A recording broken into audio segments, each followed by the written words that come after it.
Être libre, c'est donc obéir au commandement de la raison, ou du moins être soumis au commandement de la raison.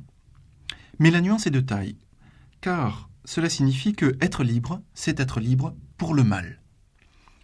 Que veut dire cette phrase de Kant ? Cela veut dire que face au commandement de la raison, l'individu en lequel ce commandement se manifeste se dresse le commandement hypothétique, lui, si je veux ceci, alors cela, que proposent les penchants, c'est-à-dire que proposent les mobiles sensibles de la volonté. Si je veux sauver ma peau, alors je dois porter faux témoignage. Il y a là un mobile, au sens où l'on parle de mobile du crime. Il y a là un mobile qui est d'ordre sensible, c'est finalement l'amour de soi que chacun éprouve pour lui-même. Donc être libre, c'est être libre pour le mal. Cela veut dire, c'est toujours se situer au carrefour d'un commandement impératif, catégorique, le commandement de la raison, et la tentation du penchant, ce que nous propose notre rapport avec le monde. Être libre, c'est donc être libre pour le mal, c'est-à-dire choisir, la capacité de choisir les mobiles sensibles. Cette loi que nous venons de dégager permet, en un premier moment, de dégager le principe de la moralité. Donc, une fois dégagé ce que c'est que la raison, en tant qu'elle est pratique, nous pouvons nous intéresser à la première strate de l'objectivité pratique, à savoir la morale. Qu'est-ce que cette strate morale ? Tout d'abord, la morale, à la différence du droit, porte sur l'intention, alors que le droit porte non pas sur l'intention, mais sur la réalisation de l'action. Pour prendre un exemple, vous êtes au volant de votre voiture et vous brûlez un feu rouge. Le problème moral est: l'avez-vous voulu ? Alors que le problème légal est: l'avez-vous ou non brûlé ? Autrement dit, la condamnation morale porte sur l'intention. Est-ce que j'ai voulu le brûler ou est-ce que je n'ai pas voulu le brûler ? Si j'ai voulu le brûler, je suis moralement coupable, quand bien même je ne l'aurais pas brûlé. Alors que, du point de vue du droit, je ne suis coupable que si je l'ai brûlé. Autrement dit, du point de vue moral, je peux être coupable sans être coupable du point de vue du droit. Il suffit d'avoir voulu le brûler sans l'avoir fait. Comme j'ai voulu le brûler, je suis moralement coupable, mais je ne l'ai pas brûlé, donc je ne suis pas, du point de vue du droit, coupable. Mais la réciproque prend la figure suivante. Je peux être moralement innocent, c'est-à-dire ne pas avoir voulu brûler le feu rouge, mais ne l'ayant pas vu, l'avoir brûlé quand même, et être à ce moment-là, du point de vue du droit, coupable. Donc il faut distinguer les deux sphères du droit et de la morale. La sphère de la législation, donc la façon dont la loi porte, n'est pas la même dans la moralité et dans la légalité, donc dans la sphère du droit. Dans la sphère de la morale, la loi porte sur l'intention. Dans la sphère du droit, la loi porte sur l'extériorité de l'action, sa phénoménalité, la façon dont elle se réalise dans le monde, cette intention sous forme d'un acte. Voilà les raisons, je dirais, théoriques pour séparer la sphère de la morale et la sphère du droit. Mais il y a également une autre raison pour laquelle il faut séparer de façon très tranchée ces deux sphères. C'est que si nous voulions confondre la sphère de la morale et la sphère du droit, nous édicterions très facilement un droit totalitaire. Quelle est la caractéristique d'un droit totalitaire ? C'est un droit qui prétend porter sur le domaine de l'intention. On voit cela de façon très bien et presque caricaturale dans 1984 de George Orwell. Tous les moyens sont bons pour légiférer sur les intentions. Par exemple, la délation. Les enfants dénonçant leurs parents en disant « Mes parents ont dit qu'ils voulaient faire cela ».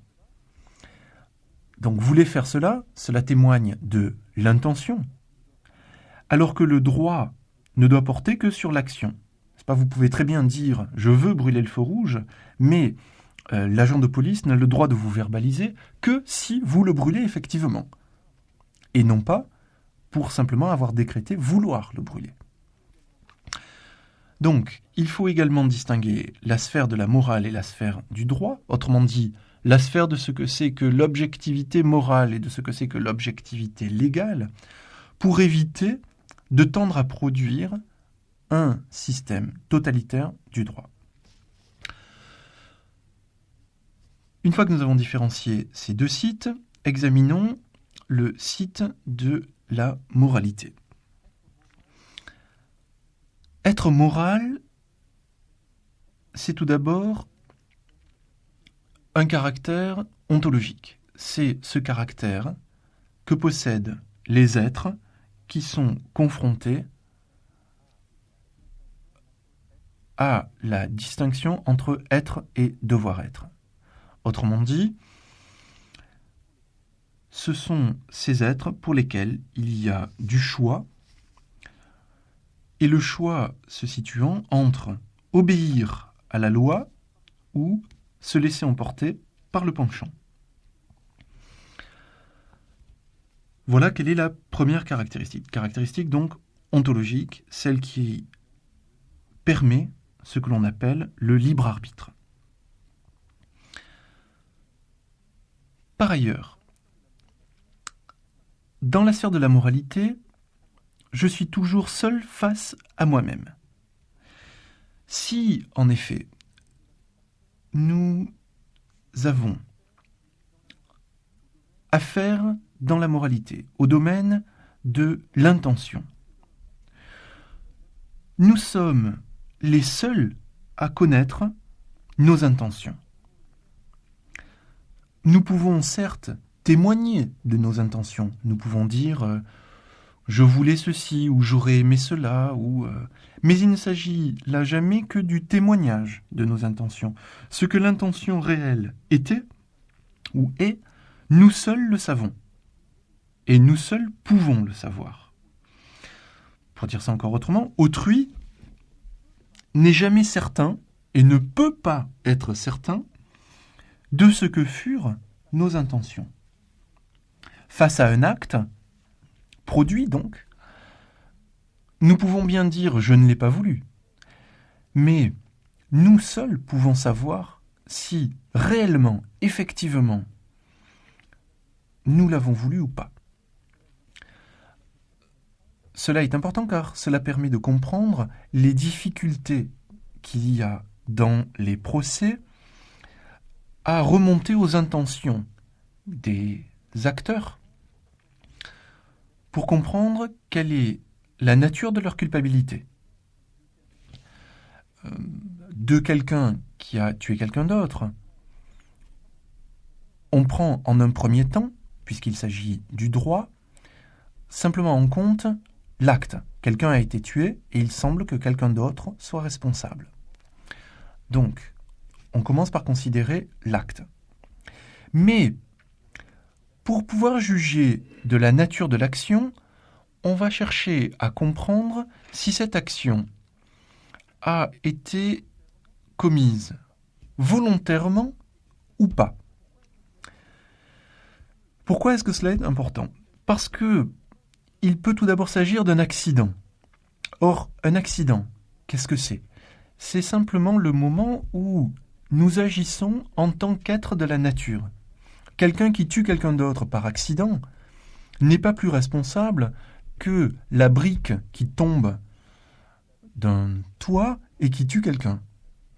À ce moment-là, il ne doit pas être condamné. C'est un événement naturel. Et dans l'événement naturel, il n'y a pas de responsabilité.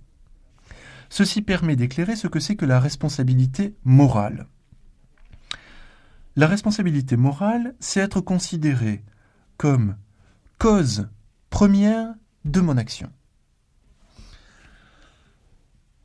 C'est ce concept de cause qui, donc, diffère du concept de cause tel qu'il apparaît en physique, ou encore dans le site de la nature. Dans le site de la nature, il n'y a pas de cause première. Toute cause est aussi un effet. Donc il y a un enchaînement infini des causes et des effets. Alors que, en morale, dans le site pratique, la cause, c'est la cause en tant qu'elle est première. C'est là-dessus que repose le concept de responsabilité. C'est être à l'origine de notre action. Prenons pour cela un exemple. Je disais tout à l'heure, quelqu'un est tué. Si on s'intéresse à la cause de la mort d'un point de vue strictement physique, c'est là le point de vue du médecin légiste. Comment est-ce que quelqu'un a été tué ? Eh bien, prenons un exemple un peu violent, mais ce n'est pas grave. Par exemple, quelqu'un a reçu une balle dans la tête. La cause de la mort, c'est l'irruption de cet objet dans le cerveau de la personne, ça le tue. Si donc on assigne la responsabilité d'un point de vue physique, qui est responsable ? C'est la balle. Il faudrait dans quelque sorte mettre la balle en prison. Or, d'un point de vue moral et légal, nous considérons que la cause de la mort, c'est la personne qui a tiré. Pourquoi ? Parce que elle a eu le choix, rien ne l'y forçait, donc elle n'était pas déterminée. Il n'y avait pas de cause antérieure à elle, elle a été la cause première de son action. C'est ça la décision. Décision, c'est être cause et assumer ce fait. C'est ça, donc, décision, responsabilité. Encore une fois, si nous en tenons au concept physique de causalité, nous avons le choix. Ou bien nous disons que c'est la balle, parce qu'elle est, en quelque sorte, la cause immédiate de la mort, ou bien nous prenons toute la série causale. La série causale, ce sera le fait que la poudre est explosée, mais la poudre elle-même explosée parce que l'amorce a été mise à feu par le chien, lequel a été déclenché par la gâchette. La gâchette renvoie aux muscles de la personne, mais cette personne a, si l'on en croit la sociologie, été déterminée à devenir un délinquant par les conditions sociales, qui elles-mêmes reposent sur l'économie, etc., etc., ou sur l'éducation. Donc il faudrait, dans ce cas, mettre en prison aussi bien la balle que la personne, que ses parents, que l'entourage proche, que les personnes qui sont responsables de l'économie. Donc, le concept physique de causalité rend totalement inapplicable droit et la morale. Il faut donc séparer le concept de causalité physique du concept moral de la causalité sur lequel reposent décision et responsabilité. La morale repose ainsi sur cette dimension pratique de la raison qui fait que je suis cause première de mon action. Cette action se déploie dans le monde. Donc il faut que de la sphère de l'intention et de la responsabilité, on puisse concevoir le déploiement dans le site des phénomènes, ce qui revient à dire qu'il faut à la fois, nous l'avons vu, séparer la morale du droit, mais également parvenir à les articuler. Pourquoi ?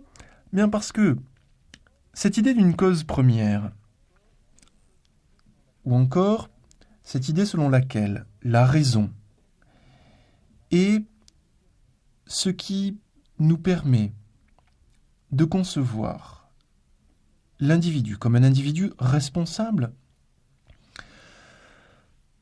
eh bien cela impose que l'action arrive également. Donc il faut bien que le commandement de la raison se transmette dans le site des phénomènes, ou encore il faut bien que le commandement à agir aboutisse à une action.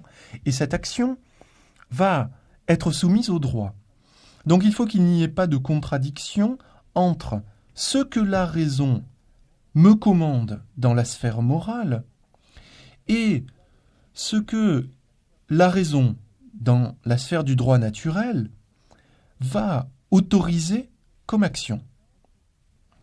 Mais déjà, nous approchons une distinction, à savoir, la morale prescrit, la raison dans la sphère morale commande, donc elle prescrit de faire ceci ou cela, alors que la raison, en tant qu'elle permet de construire un système du droit naturel, proscrit, c'est-à-dire qu'elle interdit de faire telle ou telle action, tuer par exemple. Donc l'articulation, on le voit, est en quelque sorte négative. La façon dont le droit prolonge la morale est négative. La morale est positive, elle commande de faire ceci ou cela. Là où le droit est en quelque sorte négatif, dans sa dimension de droit naturel, il interdit de faire ceci ou cela. Ce qui, dit plus précisément, se formule ainsi: tout ce que le droit naturel, et je ne parlerai plus à présent que du droit naturel, donc tout ce que le droit demande, c'est une conformité extérieure à ce que la morale commande. Donc, conformité extérieure, qu'est-ce que cela veut dire ? C'est que on doit pouvoir considérer l'action, l'événement, tel que le droit va en juger, comme étant conforme à ce qu'aurait été l'action si elle était le résultat de ce que la morale commande. Donc l'action va être jugée dans une simple conformité extérieure. On ne va pas chercher à remonter à ce que la raison a réellement commandé ou pas. On va simplement se demander si l'action que nous avons sous les yeux a pu être commandée par un principe moral. Donc on ne recherche que la conformité extérieure à la moralité. L'autre solution, qui est inapplicable et qui tourne au totalitarisme, serait de rechercher non pas la simple conformité extérieure, mais bien le prolongement réel d'une exigence morale. Donc on rechercherait à remonter au contenu même et non pas à la conformité. Donc c'est ainsi que l'on parvient à articuler la sphère de la moralité à la sphère de la légalité. Avant de passer à la sphère de la légalité, il faut s'interroger sur ce que c'est que l'objectivité morale. L'objectivité morale, c'est simplement la façon dont nous nous soumettons à la loi morale. La loi morale, c'est ce que la raison nous commande, à savoir l'impératif catégorique. Donc, un objet moral, c'est une intention. C'est le principe de détermination de la volonté. Un objet moral est bon, si l'on peut dire, lorsque il obéit à la raison. Un objet moral est mauvais lorsqu'il obéit au penchant, lorsque nous sommes dans l'hétéronomie. Et il y a là une objectivité, c'est-à-dire une validité universelle, puisque la raison, en tant qu'elle est pure et pratique, est la même en tous les humains. Donc on peut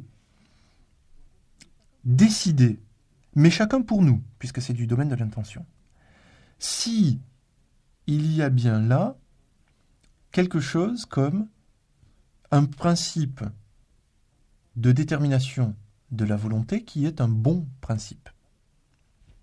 Donc voilà pour ce qui est donc de l'objectivité morale. Passons à présent au site du droit naturel. Nous venons de voir que la sphère du droit dans sa rationalité ne demande que la conformité extérieure de l'action aux exigences de la morale. Comment se construit par la suite ce système du droit? Eh bien, selon Kant, il y a une stratification de ce domaine en droit privé, droit public et droit international. Le droit privé, c'est celui qui régit la propriété. Donc le droit, ce n'est plus le domaine de mon fort intérieur, ce n'est plus le domaine de l'intention, mais c'est celui du rapport entre les individus, rapport ici médiatisé par des objets, en tant que ces objets sont soumis à la volonté du point de vue de la propriété. Pas le droit privé commence lorsque je dis « ceci est à moi ». Donc l'objet, là, c'est la propriété. Et c'est l'ensemble des lois qui la définissent. La propriété n'est pas autre chose que l'ensemble des principes qui définissent à quelles conditions telle ou telle chose peut être dite ma propriété.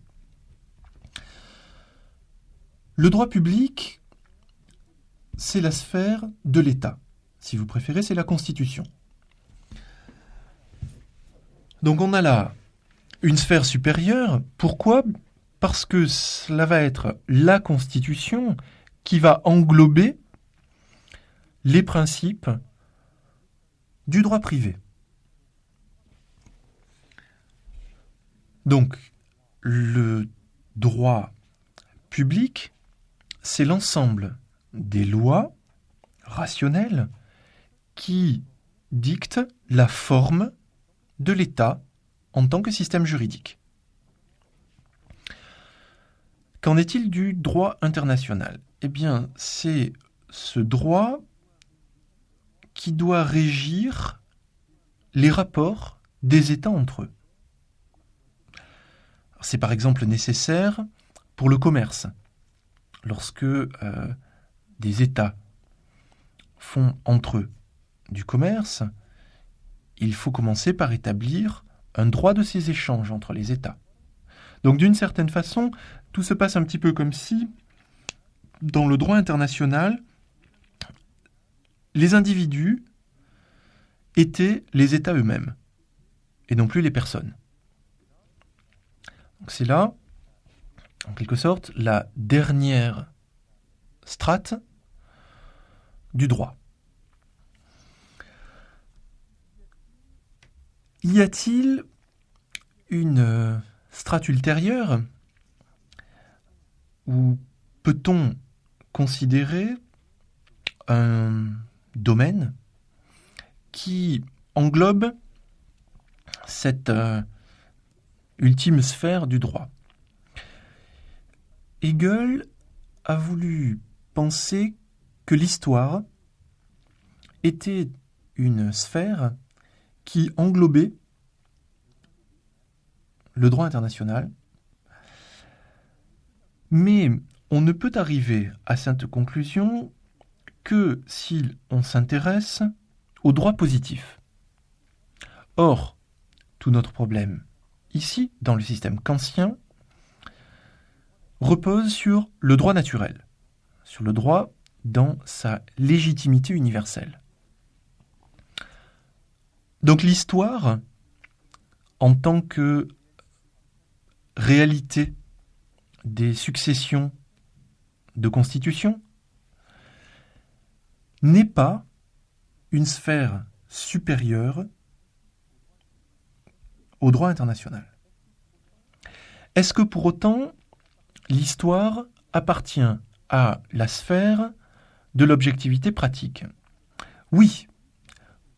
Oui, parce que les événements dont l'histoire va tenir compte sont principalement des actions de la volonté en tant que la volonté est libre.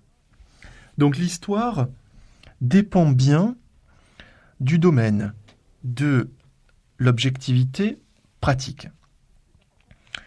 C'est important pour comprendre, là encore, ce que c'est qu'un objet historique.